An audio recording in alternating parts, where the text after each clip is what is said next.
Tomó las candidaturas de Carolina Cose, de Daniel Martínez y de Álvaro Villar a la Intendencia de Montevideo. Y vamos a recibir a Carolina Cose en estudios. Buenos días, gracias por venir. ¿Qué tal? Bien. ¿Cómo están? Bien, Hola, muy Carolina. bien. Estábamos hablando recién fuera de micrófono, perdón que cometa una pequeña infidencia, pero decía ella que esta elección en Montevideo es mucho más que una elección por la Intendencia de Montevideo, ¿no? Por cómo lo toma el frente y por cómo lo toma la oposición.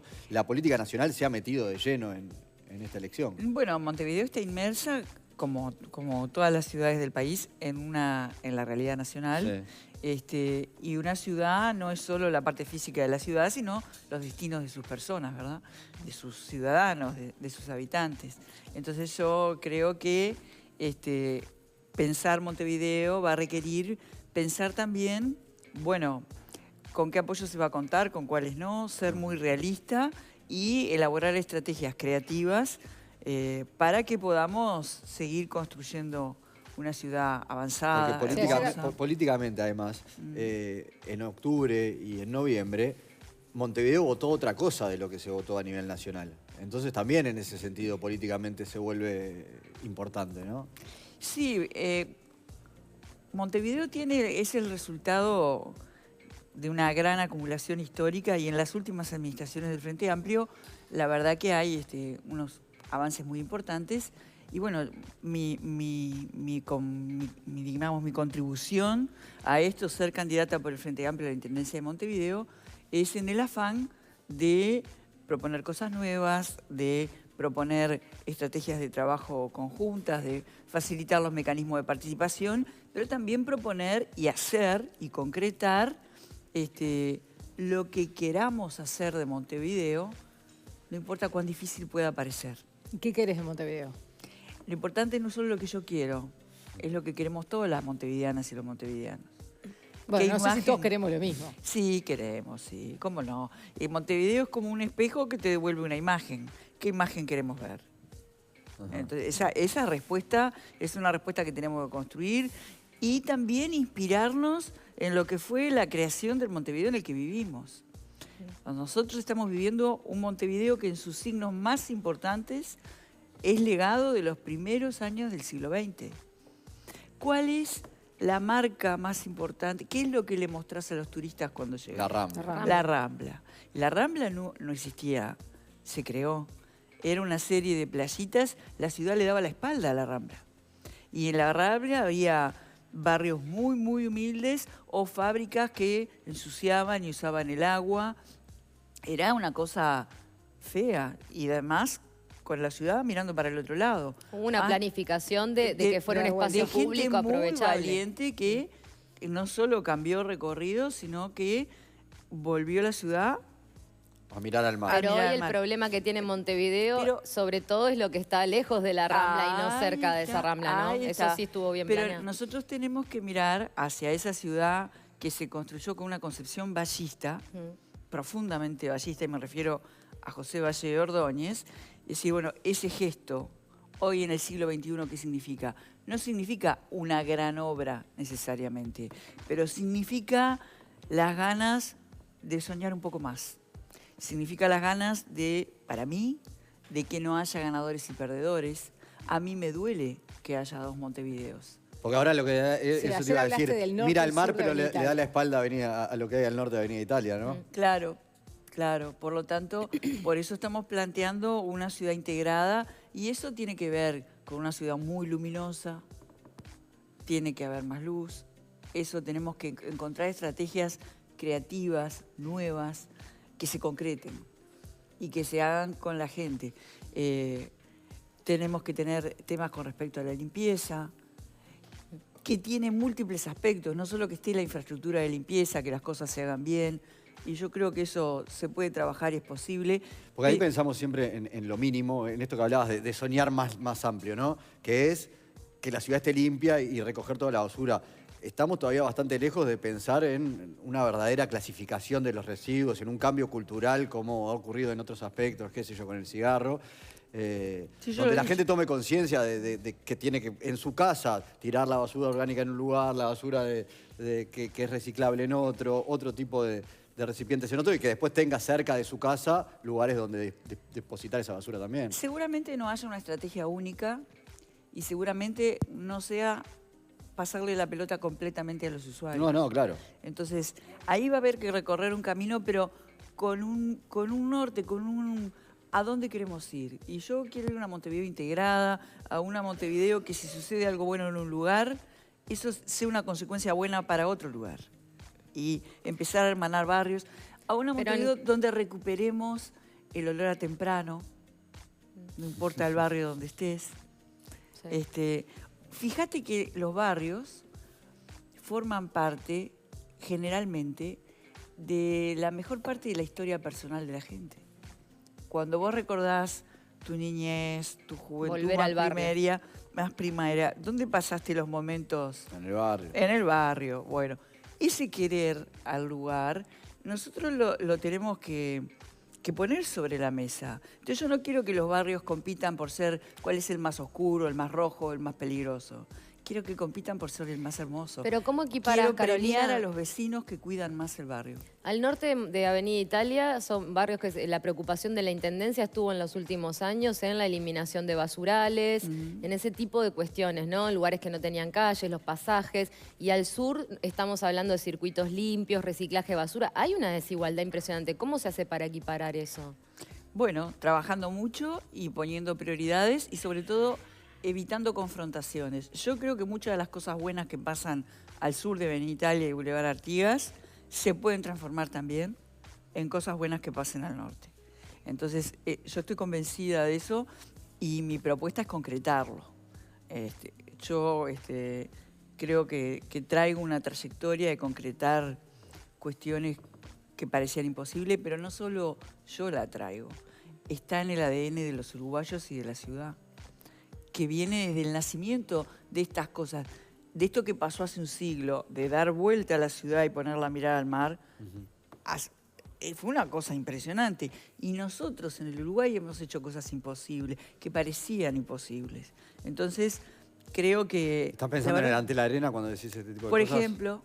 Pero no es lo único, ni son solo grandes obras. Porque cuando hablas del Antel Arena, enseguida te viene la crítica de el Antel Arena costó el doble de lo que había dicho Carolina. No, no es así, porque en el concurso de ideas quedó clarísimo que ese dinero estaba destinado a la obra civil. Yo ya no me quiero detener en eso porque es una obra maravillosa más allá de cambió el barrio. Eso te iba a preguntar, más allá de la obra en sí, para lo que sirve y lo que se gastó, ¿qué le dio al barrio esa obra?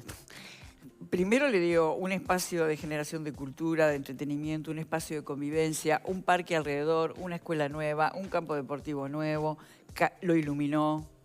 Se cambiaron recorridos para que llegaran a la Antel Arena, obviamente porque eso fue de las primeras cosas que hablamos. Contribuyó a que una zona donde está el nuevo Banco de Seguros, donde está el Shopping Nuevo Centro, donde se han ido construyendo otras cosas, empiece a cambiar. Y esa misma zona tiene ahora una gran oportunidad, que es el espacio que deja el mercado modelo. Pero yo no me voy a detener en un barrio, ¿verdad? Lo pongo como un ejemplo de que para construir ciudad, la clave es construir convivencia y no hay empresa que sea imposible si estamos todos convencidos de a dónde queremos ir. Ahora, no solo depende de la Intendencia, digo, porque se ha tratado también de hacer estos espacios desde plazas, campos deportivos para los distintos barrios, pero también hay temas que exceden a la Intendencia, que tienen que ver con seguridad, con narcotráfico, digo, barrios que de repente, lo que decía Cecilia, ni se preocupan por lo que están preocupados los del sur, porque tienen problemas mucho más importantes que resolver. Hay barrios donde no se animan las mujeres a ir solas a la parada. Claro. Van de a muchas para ir acompañadas. Acá no se habla de zonas rojas, pero las hay. Pero claro que sí. Y por supuesto que la Intendencia no tiene todos los elementos para arreglar el fondo de esos problemas. Ahí tendremos que poner el destino de la ciudadanía en el centro y convocar a una gran cantidad de instituciones y nosotros daremos de nosotros lo mejor. ¿Y el hecho de que sean partidos diferentes en el gobierno nacional y en la Intendencia puede trancar ese tipo de objetivo o la idea es poder hacer un trabajo realmente coordinado con Ministerio del Interior más allá de ideologías? Mirá, yo puedo hablar por mí. El hecho de que haya partidos diferentes en el gobierno de Montevideo o en el gobierno nacional no es un hecho nuevo históricamente. Ya pasó en varias administraciones y ha pasado a nivel nacional con gobiernos del Frente Amplio y una gran cantidad de intendencias en el interior del Partido Nacional y del Partido Colorado que han recibido por parte del Gobierno Nacional Frente Amplista por primera vez en muchos años, en tiempo y en forma, las partidas, ¿verdad? O sea que eso también hay que tenerlo en cuenta. No puedo hablar por los demás, yo puedo hablar por mí y por lo que pienso que debe ser. Creo que tiene que ser una gestión con un fuerte contenido político porque lo que está en el fondo es la vida cotidiana de la gente. Es qué posibilidades, cómo le facilito la vida para que tengan más oportunidades. Si el tiempo promedio en el transporte de las personas disminuye, que creo que ahí la Intendencia tiene mucho para aportar, si eso disminuye, voy a estar achicando distancias entre las oportunidades, el trabajo y las personas.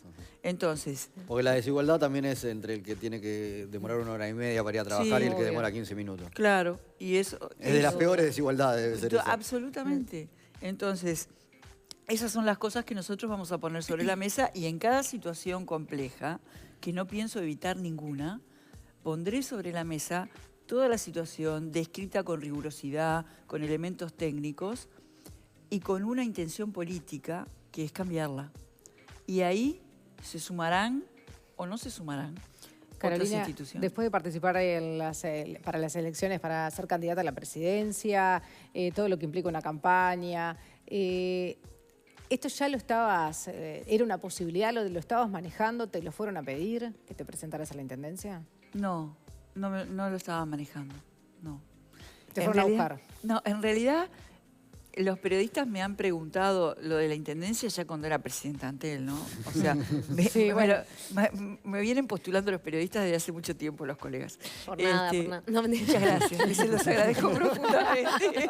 Ahora les voy a demostrar que, bueno, eran visionarios. No, no, la verdad que no. Yo no paré de militar, de tener acción intensa en política desde febrero. Cuando perdí las internas no me hice un costado, puse todo en la cancha para ganar las elecciones nacionales y también en el balotaje. Siempre hice una estrategia de política cuerpo a cuerpo con la gente y después del balotaje yo sentí que los frente-amplistas estaban muy heridos y decidí seguir yendo a comités, a lugares.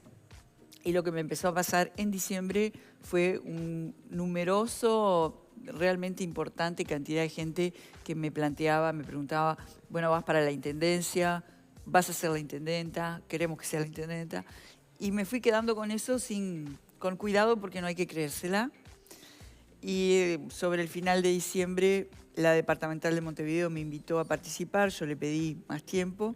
Se fueron acercando sectores, fuimos hablando, se fueron decantando apoyos y el 12 de enero dije, bueno, y al mismo tiempo ahí lo que me pasó es que me puse a conversar muy intensamente sobre Montevideo, todo lo que yo tenía en mí de Montevideo, no solo en mi vida, nuestra querida ciudad, sino como presidenta de Antel, como ministra, en la campaña, todo lo que he visto, mi experiencia de cambiar la realidad. Y empecé a entusiasmarme con aportarle cosas nuevas a Montevideo. Creo que Montevideo es una ciudad con un carácter y una personalidad hermosos. Nunca va a ser Buenos Aires, ni Tacuarembó, ni San José, es Montevideo. Y creo que puede ser mucho más hermosa y más justa. ¿Cómo vas a transmitir ese mensaje durante la campaña? ¿Tenés ya previsto recorridos, algún plan de acción para esta campaña que arranca? Sí, voy a estar con la gente hablando de propuestas y escuchando con mucha atención.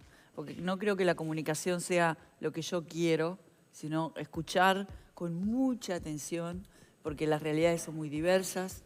Este sábado ya voy a estar en el municipio F, con un grupo de personas del barrio, ahí escuchando, porque la realidad es compleja, cambia de lugar a lugar, y yo quiero escuchar de primera mano cuáles son las expectativas, los sueños, los problemas, y con eso ir armando un conjunto de propuestas para esta querida ciudad. Te llevo a la política nacional y a esta ley de urgente consideración que dio a conocer el gobierno electo, porque además en principio también sos legisladora, ¿no? Sí, sí.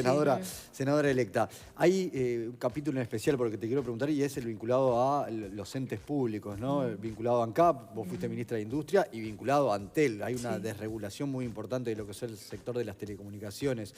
¿Cómo observás esos puntos de la ley? ¿Los viste, los leíste? ¿Cómo la ves? Sí, la ley, que son más de 450 artículos, para mí representa en el fondo, es un borrador, ojalá haya una marcha atrás, ojalá haya una reconsideración, porque en sí mismo, si todo es urgente, la concepción que hay de la realidad es un poco compleja. Y si para solucionar eso pongo 400 artículos sobre la mesa, me parece un gesto demasiado fuerte para un equilibrio republicano, en términos generales, con respecto a la ley. Una señal tan grande de cambio, decís, no es lo que los uruguayos en realidad quieren. Yo lo que veo es una señal pesada. Porque lo que dice el gobierno es, no, pero nosotros estamos respondiendo a que el Uruguay votó un cambio en noviembre y se refleja en esta ley. Bueno, yo no sé si el Uruguay... Bueno, el Uruguay no conocía el contenido de esa ley, así que no la votó. No sé, cada uno lo Interpreta, importante. Sí, bueno, el es un Partido Nacional tema sí que es gran parte del programa. Y de lo que nadie puede estar sorprendido. Y el espíritu del que se había hablado, ya había un montón de cuestiones ya anunciadas previamente. Lo decía Fernando Sí, Pereira el otro día. Juan Castillo dijo también. Cuando yo sorprendido no estoy, esto No, es lo que nos habían avisado. Pero nosotros somos actores políticos, pero por supuesto El que... ciudadano, decís. Claro, la ciudadanía, digo, una cantidad de consecuencias concretas que va a tener esto que las puedo conversar. El tema de la ley de urgente consideración no me será ajeno nunca, esté donde esté yo, porque esa ley va a impactar en la realidad y va a impactar en Montevideo. Entonces, no, las cosas no se pueden, las ideas, los andares, no se pueden decir, bueno, ahora estoy acá y esto no me importa. No es está así, claro. porque la realidad es una sola. No, por eso te digamos. preguntaba. Y en particular eso de las empresas, ¿no? De ANCAP y de Antel. Sí, ¿Crees que puede ser perjudicial la ley? Sí, va a ser perjudicial para la gente porque van a subir las tarifas. Y además vamos a... Hay una forma que es frontal que decir yo quiero privatizar esta empresa. Ajá. Pero abrir la competencia no es lo mismo que privatizar, ¿no? En la telefonía móvil, por ejemplo, ¿no fue bueno que esté Telefónica, que esté Claro, que haya competencia? ¿Eso no fue bueno para el ciudadano? No es bueno quedarse con el dogma de un eslogan, perdóname que te lo A diga ver, así. sí. Porque una cosa es competir en Estados Unidos o en México y otra cosa es competir en Uruguay. Con un Vos decís mercado que Antel tiene poca 3 espalda para millones pelear de- con Telefónica. No, Claro. lo que digo es que no hay que comparar, no hay que quedarse Con los modelos. con la estructura, con la frase La competencia. y aplicarla a la marchanta, Ajá. porque acá se llevó adelante una cuidadosa política de lograr equilibrios que ha sido sobre todo beneficiosa para la gente. Sí, de hecho no es que hay libre competencia en la telefonía móvil, hay 3 actores autorizados Pero y hay un regulados. hay un equilibrio que hace que tengamos las tarifas más bajas de telefonía celular, que ranqueemos en primer lugar en el mundo. Nosotros logramos que Uruguay se compare con el mundo, no con América Latina. Yo quiero lo mismo para Montevideo. Y eso se puede concretar. Entonces, rompe ese equilibrio y además, lo que es más importante, a ver, pone toda la decisión de cómo es la política de telecomunicaciones en un organismo técnico. Y esa es una decisión esencialmente política. ¿Por qué? Cuando nosotros desplegamos toda la fibra óptica, nosotros podríamos haber definido, la voy a poner solo en Pocitos, en Punta Carretas, en los lugares donde hay mayor concentración de la población, porque el repago va a ser más fácil. Y definimos políticamente todo Montevideo, todo el Uruguay, y definimos, por ejemplo, que el acceso a Internet gratis del Universal Hogares también iba a pasar por la fibra óptica. Y eso lo pudimos definir porque hay un paquete de políticas que van hacia ahí. Ahora, si tiene que ser la ley de la selva, el que va a terminar perdiendo es la gente. Hoy estamos en una situación de telecomunicaciones incomparable en el mundo. Cualquiera que viaje, no solo a la región, sino al primer mundo, va a querer tener su calidad celular, su calidad de telecomunicaciones, y la gente vuelve diciendo, entendí lo que está pasando en Uruguay. Con eso en telecomunicaciones. Sí. Así que ahí hay un grave peligro. Porque además las telecomunicaciones sostienen una de las industrias que tironea para arriba al Uruguay. Las telecomunicaciones... Casi que la única en los últimos años. Sí, casi que la única, pero además atraviesan toda la actividad nacional. El agro, la industria, los servicios, el turismo, el estudio, la educación. No se puede jugar con algo que hoy es la autopista del futuro. Primer cosa. Con respecto al tema ANCAP, lo que está planteado entra en un círculo negativo que va a ir llevando a la inanición a la refinería y a levantar los precios. ¿Por qué? Porque ANCAP de cada barril de petróleo saca todos los combustibles. La gente pensamos naturalmente en la nafta, en el gasoil, pero también saca el supergas, que tiene un subsidio enorme. O sea, ANCAP está bancando con unos precios, otros precios por debajo de la paridad de la importación, que impactan directamente en la economía de los hogares. Quien venga a importar no va a elegir importar todos los combustibles. Los que sean más rentables. Claro. Va a elegir los más rentables. Y si elige los más rentables, lo que va a pasar, primero que se va a encontrar con algunas realidades. Si toma la misma cadena de distribución y de transporte que ANCAP, va a encontrarse que termina en el mismo precio final o más grande. encarece. Se le encarece. Entonces, ¿qué va a pasar? Va a pedir que se desregule eso.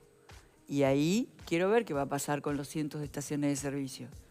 Muchísimas se van a fundir. Punto 1.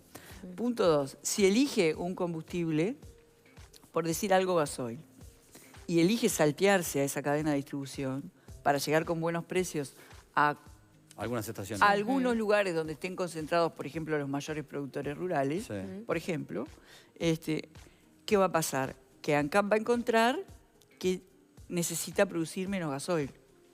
Pero para producir menos gasoil, como de un barril de petróleo no puede sacar todo nafta, Le va a sobrar petróleo. va a tener que traer menos petróleo. Entonces yo tengo una refinería preparada en mis costos, preparada para producir 100 y voy a tener que con los mismos costos Producir menos. producir menos. ¿Qué va a tener que pasar? Achicar los costos. Chica. No, No, encarecer, está la refinería. encarecer el Subir los producto. precios. Si está la refinería, eso Subir los ya lo precios. tengo que hacer. Subir los precios. Aumentar. ¿Quién es el perjudicado? Entonces, no es verdad que la competencia siempre ayuda a la ciudadanía, porque nosotros venimos construyendo un equilibrio a la uruguaya, con claridad, con transparencia, y además, la segunda consecuencia... Es el espíritu del vallismo, ¿no? Es el espíritu del vallismo del viejo Valle de Ordóñez, seguro. Pero además, si ANCAP se va retrotrayendo y cada vez produce menos, lo que empieza a pasar es que cada vez tenemos menos capacidad de producir un combustible que no es autóctono. Y nosotros venimos desarrollando desde hace 15 años una estrategia de independencia energética que también tiene que ver con Pero que es una refinería. ¿Se hicieron bien las cosas en ANCAP en estos últimos 15 años? No, pero en los últimos 5 sí. Bien. Carolina Cosé, quedan muchos temas pendientes, pero vamos a tener Sí. tiempo. Hay compañía todavía. No le además, cerrame hasta la nota, mayo. dijeron la Quiero cerró saber ella qué- redondita. Sí, sí. sí. ¿Qué van a hacer con el mercado modelo? Me Sí, dejó la queda espina. mucho, pero también queda Ideas mucho para hay. las municipales. Sí. Gracias, Carolina, por acompañarnos. Gracias a usted. Tenemos que actualizar hasta ahora los datos del tiempo.